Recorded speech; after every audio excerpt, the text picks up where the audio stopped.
get a migraine, it will very generally start with severe nausea, and that's my warning that it's coming on. And then it'll start with pain at the temples, and then from there creep back to the top of my head, and then all the way back down to my neck and into my shoulders. It just is a gradual tightening until you feel like your entire head is in a vice. We diagnose chronic migraine when patients have migraine and have headaches on more than 14 days a month. It is not a headache. It is a way of life. And it's something that you have to learn to cope with, and oftentimes on a daily basis.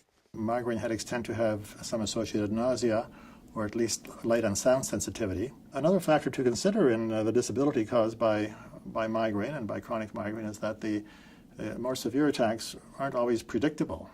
So it makes it very hard to plan for things if you might unexpectedly get a severe headache and be unable to do what you had planned or committed to. Because I've had migraines since my children were essentially born, they have grown up used to it, but they see other families out doing things, you know, going ice skating, going tobogganing, doing all of those outside things in the nice weather, and they don't have a mother that can do that with them. One thing that migraine headaches tend to have is that they're made worse by activity during the headache, so that people with migraine tend to avoid activity during the attack. Over the years, to try and relieve the migraines, I've tried everything from physical therapy to acupuncture to massage and cold cloths, dark rooms, everything that you have typically heard, I have tried. The treatment options for chronic migraine include educating the patient about lifestyle factors which might influence their headache frequency. There also are medications which can be used, and these include medications that treat individual attacks, like non-steroidal anti-inflammatory drugs like ibuprofen, or the triptans, like sumatriptan.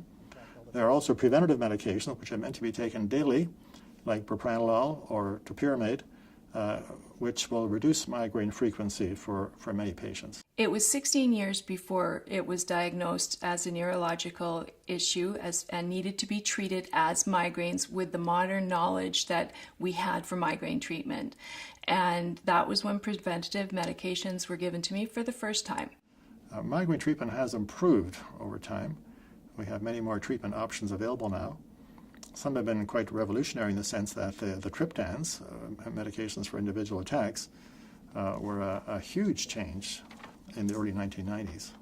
We've had a number of new treatments come on since that time, and for example, topiramate for migraine prevention, and now Botox, which is a preventative treatment for chronic migraine.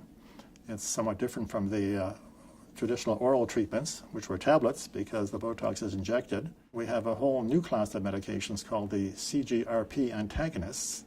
These are currently in research trials and are not available clinically. So today my migraines are much more manageable. I can turn a 10-day migraine into a 2-day migraine, a 2-day migraine into having it under control by 11 in the morning. I am control at this point in my life, not the migraines. It's important that patients with chronic migraine get a correct diagnosis, because if they don't, then physicians won't try the migraine treatments on them, and perhaps won't try the treatments that are meant especially for chronic migraine. I can be with my grandchildren. Their little shrill voices years ago would have sent me to bed, but now I can be around and laugh with them like I should as a proper grandmother. To find out more about identifying and treating chronic migraine, speak to your doctor and visit healthandfamily.ca/chronic migraine.